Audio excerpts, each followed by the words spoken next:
Hello बच्चों, very very good morning to all of you. कैसे हैं आप लोग? ठीक है। तो पिछले लेक्चर में हमने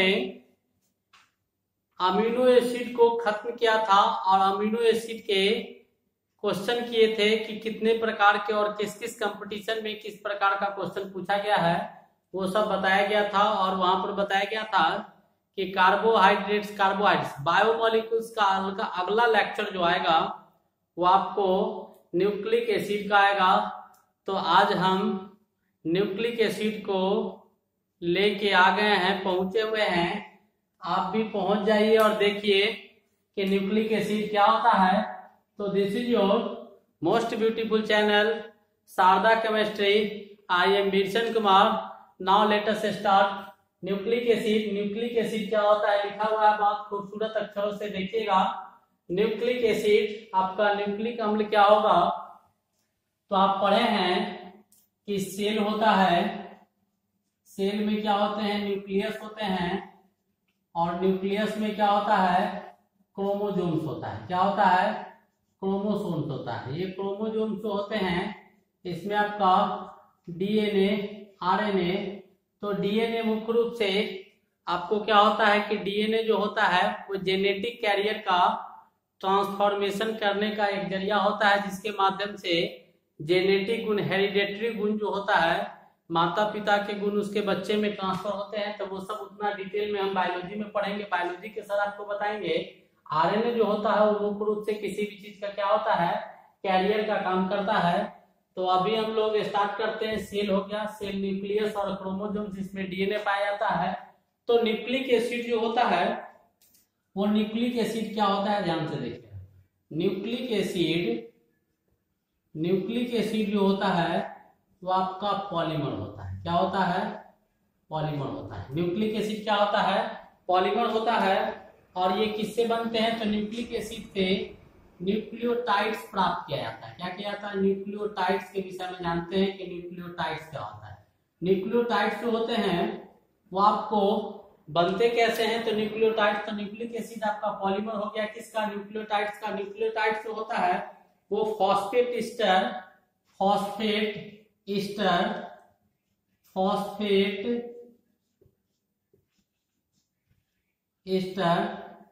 नाइट्रोजीनियस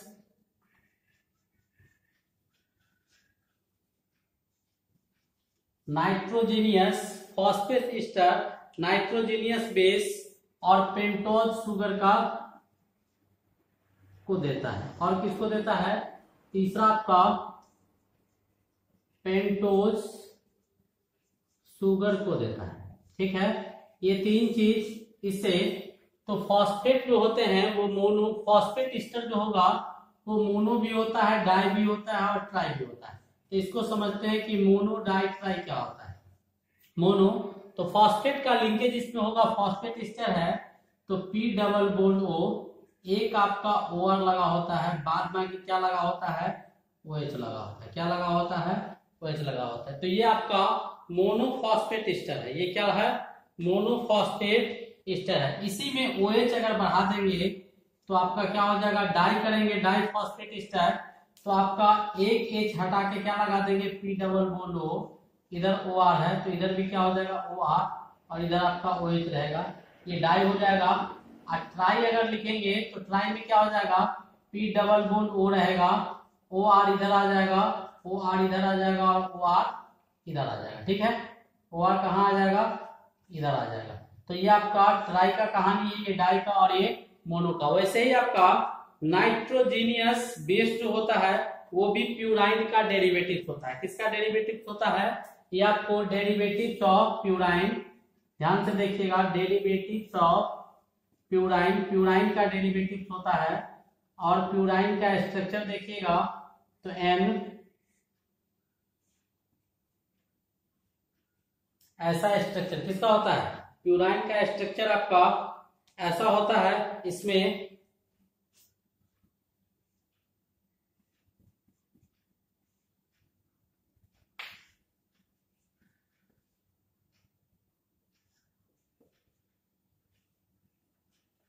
प्यूराइन का स्ट्रक्चर जो होगा आपको कुछ इस प्रकार का होता है स्ट्रक्चर, और इसमें डबल बॉन्ड जो पाए जाएंगे यहाँ, यहाँ, यहाँ और यहाँ। ये स्ट्रक्चर किसका है? प्यूराइन का स्ट्रक्चर है। हाइड्रोजन को नहीं दिखाया गया है। हाइड्रोजन आप खुद देख सकते हैं कि हाइड्रोजन जहां पर 4 बॉन्ड बनाता है, कार्बन नाइट्रोजन 3, तो जहां कम होगा वहां आप लगा सकते हैं। तो ये आपका नाइट्रोजीनियस बेस्ड है जो प्यूराइन का डेरिवेटिव होता है। ये आपका फॉस्फेट एस्टर है, इससे न्यूक्लियोटाइड्स और ऐसे करके किसका न्यूक्लिक एसिड। तो न्यूक्लिक एसिड को जब ब्रेक करते हैं तो न्यूक्लियोटाइड्स में टूटता है। न्यूक्लियोटाइड्स किससे? तो फॉस्फेट एस्टर में, नाइट्रोजीनियस बेस्ड में और पेंटोज शुगर में। किसमें टूट जाता है? पेंटोज शुगर में। पेंटोज शुगर में आपका एक रिबोज होता है और एक आपका डीऑक्सी रिबोज होता है। इसमें पेंटोज शुगर में 2 चीज होता है, एक आपका क्या होगा? रिबोज होगा, और दूसरा आपका डीऑक्सी रिबोज होता है। रिबोज और डीऑक्सी रिबोज। डीऑक्सी रिबोज और रिबोज में क्या अंतर होता है? दोनों के स्ट्रक्चर को पहले देख लेते हैं, ठीक है। दोनों के स्ट्रक्चर को देखते हैं। तो इसको रिबोज जो होता है वो बीटा डी रिबोज का स्ट्रक्चर बनाएंगे बीटा फॉर्म में। तो आपको ऐसा आएगा, ऐसा बहुत सारे स्ट्रक्चर हमने कार्बोहाइड्रेट्स में पढ़ा है। ये आपका OH, यहाँ H, इधर H, इधर OH, इधर H, इधर OH, यहाँ पर CH2OH और यहाँ H। Carbon number 1 dash, 2 dash, 3 dash, 4 dash और ये आपका 5 डैश होता है, ठीक है। और ये आपका बीटा डी रिबोज है। ये आपका बीटा डी क्या है? रिबोज है। इसी को डीऑक्सी जब करेंगे तो सब चीज यही रहेगा। यहाँ का जो एक हाइड्रोजन आपको दिखाई दे रहा है, ये ऑक्सीजन, डीऑक्सी, यहाँ से एक ऑक्सीजन रिमूव कर जाता है, बाद बाकी कोई परिवर्तन नहीं होता है। ध्यान से देखिएगा तो समझ में आएगा कि क्या होता है और क्या नहीं होता है। यहाँ पर आपका OH जैसे था, यहाँ H, यहाँ पर H और H हो जाता है।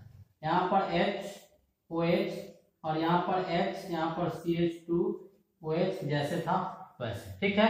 इसको हम लोग बीटा डी डीऑक्सी रिबोज लिख सकते हैं। डीऑक्सी रिबोज लिखेंगे, क्या लिखेंगे? बीटा डीऑक्सी रिबोज लिखेंगे। कोई दिक्कत? यहां तक कोई प्रॉब्लम है? नहीं होगा। कार्बन का नंबरिंग इसमें करेंगे तो ये आपका 1 डैश, 2 डैश, 3 डैश, 4 डैश। अंतर दोनों में क्या है?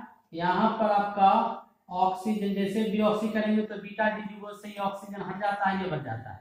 ये जो आपको बताया गया है ये आपका डेरिवेटिव होता है। क्या? ये आपका डेरिवेटिव होता है पाइरीमिडाइन का। ये आपका डेरिवेटिव होता है किसका? डेरिवेटिव ऑफ पाइरीमिडाइन का क्या होता है? डेरिवेटिव होता है। पाइरीमिडाइन का डेरिवेटिव होता है कौन? आपका बीटा डी डीऑक्सी रिबोज जो होता है। इसके स्ट्रक्चर को बनाइएगा। इसका हाफ पार्ट जैसे आपका N, यहाँ पर ऐसे ऐसे, ये लीजिए यहाँ ऐसे, ये आपका स्ट्रक्चर हो जाएगा पाइरीमिडाइन का स्ट्रक्चर हो जाएगा, ठीक है। कोई दिक्कत नहीं ना? मिटा दे, मिटाए। चलिए, न्यूक्लिक एसिड अभी हम लोग पढ़ रहे हैं। न्यूक्लिक एसिड को ऑपरेट कर रहे हैं कि न्यूक्लिक एसिड ब्रेक करने पर क्या देता है। अब हम लोग न्यूक्लिक एसिड के विषय में जानेंगे कि न्यूक्लिक एसिड जो होता है,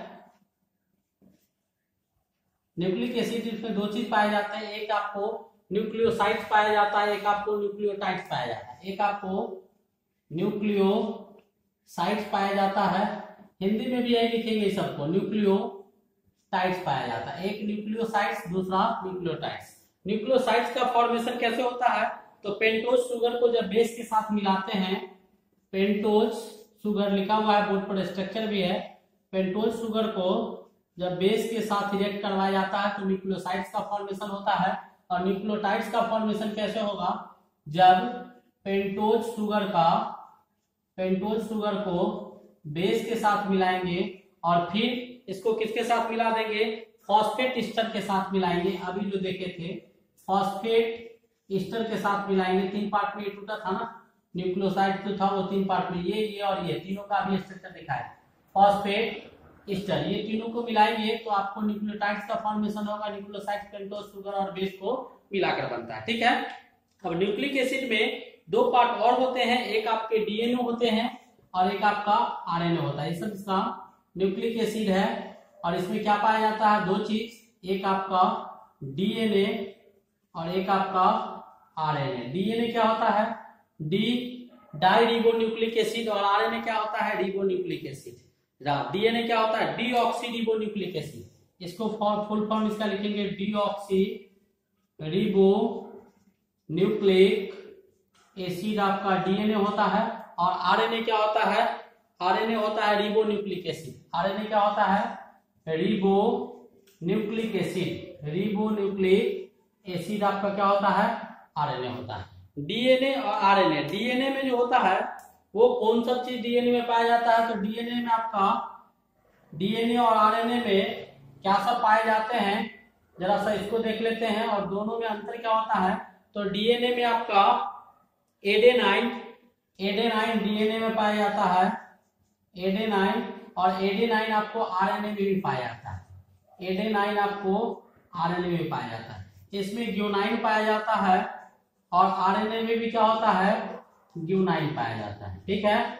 और उसके बाद इसमें आपको साइटोसाइन पाया जाता है और इसमें भी क्या होता है, साइटोसाइन इसमें भी पाया जाता है। इसमें साइटोसाइन और इसमें भी क्या, साइटोसाइन इसमें भी पाया जाता है। और चौथा जो है वो इसमें और इसमें वैरी करता है, तो चौथा वाला करता है, इसमें थाइमीन पाया जाता है। क्या पाया जाता है, थाइमाइन पाया जाता है। और उसमें जो पाया जाता है वो आपको यूरेसिल पाया जाता है। क्या पाया जाता है, यूरेसिल पाया जाता है। यहीं पे डिफरेंस है, दोनों में क्या है, यही डिफर है, बाद बाकी ये तीनों इसमें दोनों में पाया जाता है। इसको याद कैसे रखेंगे, तो ऐसे लिख सकते हैं, इसको नोट करके इसको रिमेम्बर करने के लिए ऐसे लिख सकते हैं, ए जी सी। ए जी सी जो है वो आपको दोनों में पाया गया। टी जो है वो डीएनए में पाया जाता है, टी डीएनए ऐसे लिख देंगे, टी डीएनए में पाया जाता है और यू आरएनए में पाया जाता है। यू किस में पाया जाता है, आरएनए में पाया जाता है। इसको ऐसे याद कर सकते हैं कि एडेनाइन, एडेनाइन, ग्यूनाइन और साइटोसाइन ये दोनों में पाया जाता है। किसमें, आरएनए में भी और डीएनए में भी। और टी आपका डीएनए में पाया जाता है, जिसको क्या बोलते हैं, थाइमाइन बोलते हैं। और यूरेसिल जो होता है वो किसमें पाया जाता है, आरएनए में पाया जाता है। कोई दिक्कत नहीं ना। चलिए अब इसके बाद अगला पॉइंट देखते हैं इसमें क्या है।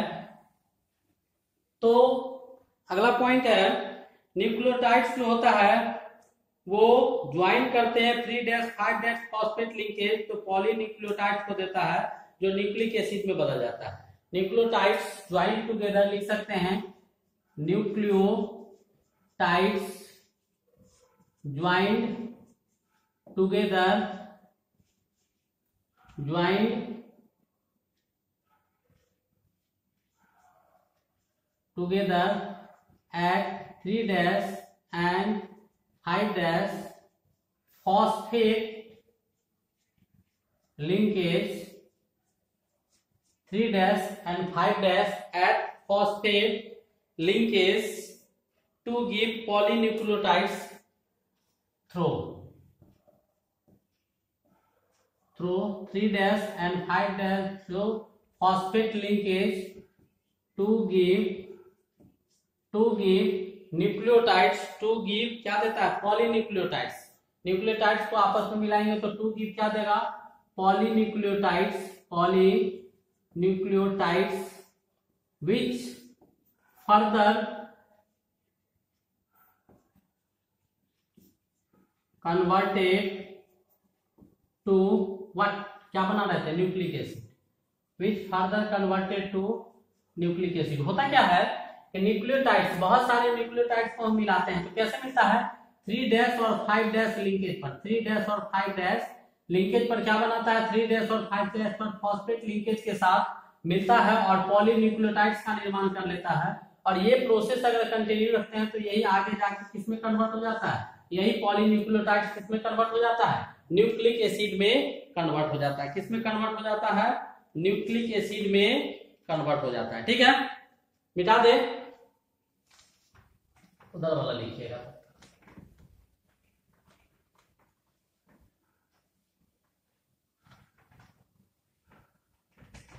अब हम लोग प्यूराइन और पाइरीडाइमाइन को देखेंगे। प्यूराइन में दो चीज, एक आपका प्यूराइन जो होता है वो डेरिवेटिव्स ऑफ प्यूराइन, यानी इससे दो चीज टाइप होता है, एक एडेनाइन और ग्यूनाइन। प्यूराइन से बिलोंग्स करते हैं। एडेनाइन और ग्यूनाइन जो है वो किससे, प्यूराइन से प्राप्त किया जाता है। किससे प्राप्त किया जाता है, प्यूराइन से। तो एडेनाइन और ग्यूनाइन का स्ट्रक्चर देखते हैं कि क्या होगा। एडेनाइन और ग्यूनाइन का स्ट्रक्चर देख लेते हैं। एन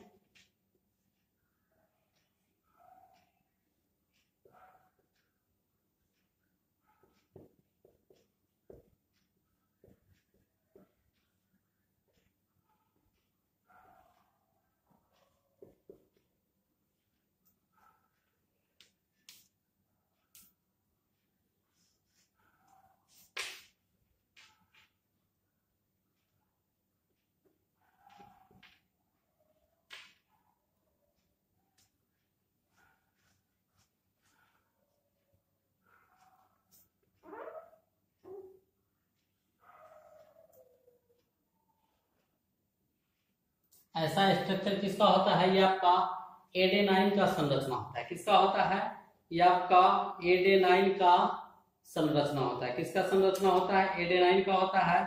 और बिल्कुल ग्यूनाइन का जो संरचना लिखेंगे तो इन दोनों में कोई अंतर नहीं आएगा, सब चीज वही रहेगा। अंतर कहाँ आ जाएगा, तो इस स्ट्रक्चर को पहले उतार लीजिए। ऐसे जो है एन आपका, ऐसे एन, ध्यान से देखिएगा समझ में आएगा। इधर उधर ध्यान भटकाइएगा तो समझ में नहीं आएगा।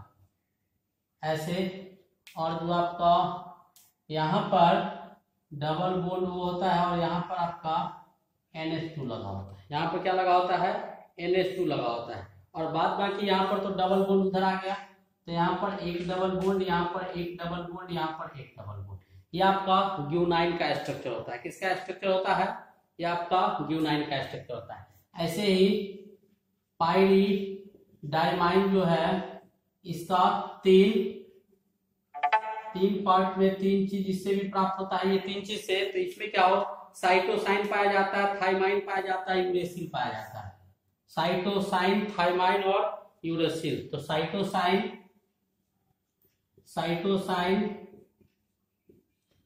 थाइमाइन और यूरेसिल इसमें पाया जाता है। तीनों के स्ट्रक्चर को देखते हैं कि तीनों का स्ट्रक्चर कैसे बनाया जाता है। तो तीनों का स्ट्रक्चर देखिएगा, एन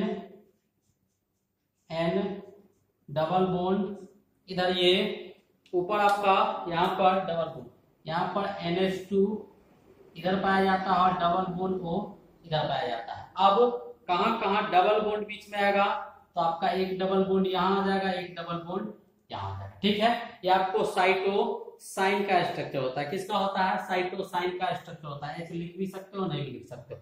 थाइमाइन का स्ट्रक्चर क्या होगा, तो साइटोसाइन का जो स्ट्रक्चर है उसमें पोजीशन चेंज कर जाता है। पोजीशन कैसे चेंज करता है ये देखिएगा।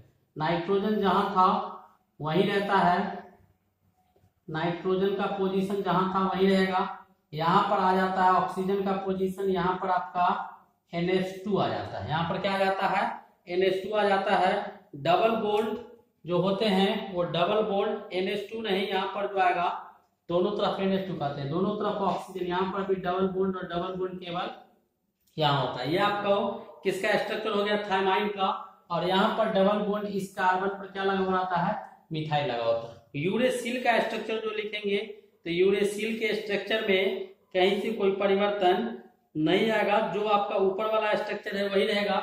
इसमें से केवल मिथाइल रिमूव कर जाएगा, इसमें से क्या कर जाएगा, मिथाइल हट जाएगा। तो जो स्ट्रक्चर बचेगा वही आपका किसका स्ट्रक्चर होता है, यूरेसिल का। तो यहाँ पे नाइट्रोजन, यहाँ पे भी क्या नाइट्रोजन, यहाँ पर से आपका मिथाइल हट गया, डबल बॉन्ड O यहाँ पर, डबल बॉन्ड O यहाँ पर। ठीक है, और जैसे ही वो मिथाइल वहां से बाहर निकलेगा तो अंदर में जो होगा एक डबल बॉन्ड कहाँ आ जाएगा, यहाँ पर। ये कार्बन यहाँ बना लिया, ये बना लिया, ये बना लिया, सबका कहानी। ये आपका यूरेसिल होता है। ये क्या होता है, आपका यूरेसिल होता है। न्यूक्लिक एसिड का कहानी जब देखते हैं तो न्यूक्लियोटाइड्स को तो थोड़ा सा इंपॉर्टेंट चीज है वो आपको दिखाते हैं, ध्यान से देखिएगा, यहीं पर दिखा देते हैं। न्यूक्लिक एसिड जो होता है वो न्यूक्लियोटाइड्स को देता है। न्यूक्लियोटाइड्स में जो होता है वो आपको न्यूक्लियोटाइड्स का निर्माण कैसे होगा और कहाँ कहाँ आपका शुगर पाया जाता है, कहाँ बेस होता है, कहाँ फॉस्फेट लिंकेज होते हैं, फॉस्फेट कहाँ पाए जाते हैं, जरा सा उसके स्ट्रक्चर को ध्यान से देखिएगा तो आपको समझ में आए। यहाँ से ऐसे ये स्ट्रक्चर, यहाँ से ऐसे ये स्ट्रक्चर। अब यहाँ पर जो आपका होगा ऊपर में यहाँ पर बेस पाया जाएगा, यहाँ पर हाइड्रोजन है, यहाँ पर H है, OH है, H है, OH है, यहाँ पर CH2OH था, CH2OH था, तो यहाँ पर आपका फॉस्फेट पाया जाता है। फॉस्फेट को क्या करते हैं, यहाँ पर जोड़ते हैं, और ये पार्ट जो आपका बचा हुआ है, ये पार्ट आपका किसका होता है, शुगर का पार्ट होता है। ये पार्ट किसका होता है, शुगर का पार्ट होता है। कोई दिक्कत। कार्बन नंबर 1 यानी 1 नंबर 1 डैश कार्बन पर आपका क्या होगा, बेस होगा। 2 डैश 3 डैश 4 डैश ये आपके शुगर में आएंगे, और 5 डैश कार्बन पर फॉस्फेट लिंकेज होता है। ठीक है, 5 डैश कार्बन पर क्या होता है, फॉस्फेट लिंकेज होता है। यहां तक कोई प्रॉब्लम, यहां तक कोई प्रॉब्लम मिटा दे। चलिए मिटाते हैं, पहले इसको मिटाते हैं। अब हम लोग डीएनए और आरएनए के बीच अंतर को देखेंगे। डीएनए और आरएनए के बीच क्या अंतर होता है वो थोड़ा सा समझते हैं, और न्यूक्लिक एसिड को लास्ट करेंगे। डीएनए और आरएनए, डीएनए और आरएनए के बीच क्या अंतर होता है, difference between DNA and RNA देखेंगे। ठीक है, यह आपका न्यूक्लियस, सेल के न्यूक्लियस में पाया जाता है डीएनए, वो साइटोप्लाज्म में पाया जाता है। तो क्या लिखेंगे, present in the nucleus of cell और present in the cytoplasm of cell. Present in the cytoplasm of cell.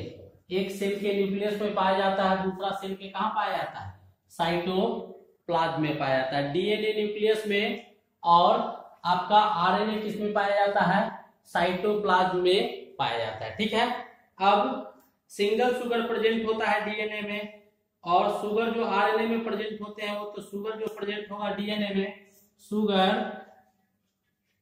Present in DNA. DNA में जो शुगर प्रेजेंट होता है वो आपको कौन सा शुगर होता है, 2-डीऑक्सी D minus ribose, 2-डीऑक्सी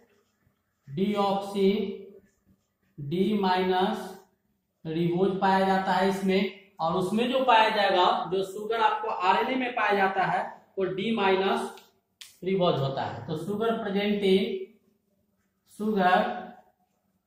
present in RNA, RNA में जो पाया जाएगा वो क्या होगा, डी माइनस रिबोज होगा। और इसमें जो पाया जाएगा शुगर जो डीएनए में पाया जाएगा वो 2-डीऑक्सी रिबोज होता है, और इसमें जो पाया जाता है वो डी माइनस रिबोज होता है। ठीक है, तीसरा पॉइंट जो डीएनए में होता है वो आपको साइटोसाइन और थायमाइन को पायरामाइडेन के रूप में रखता है।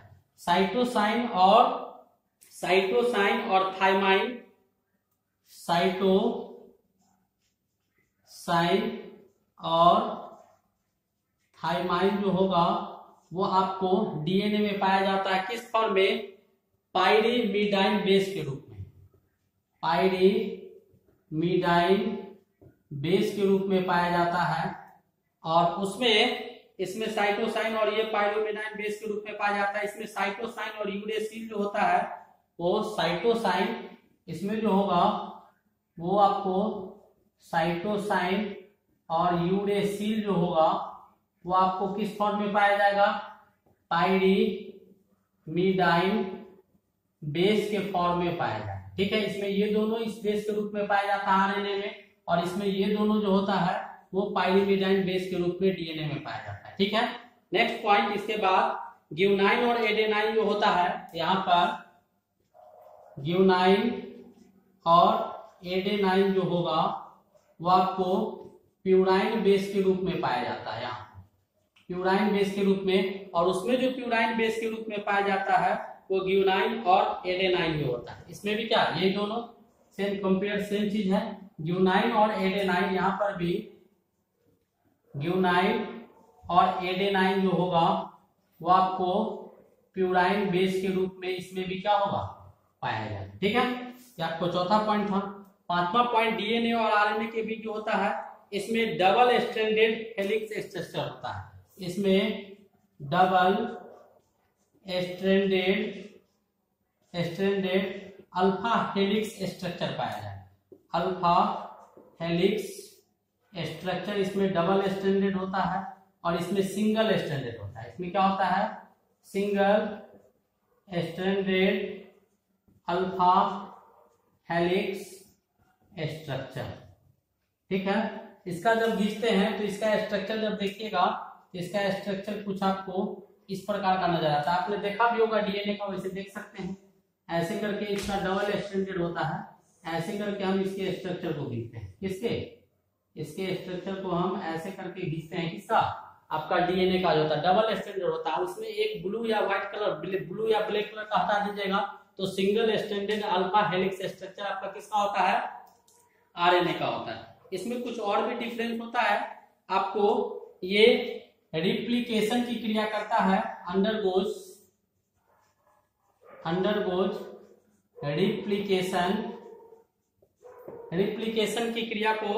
रिप्लिकेशन की क्रिया को अंजाम देता है और don't undergo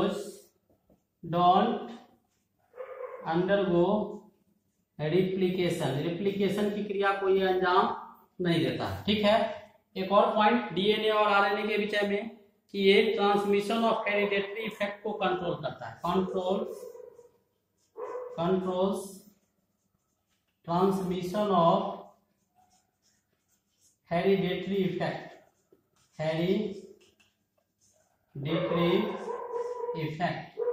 control transmission of hereditary effect और controls the synthesis of protein.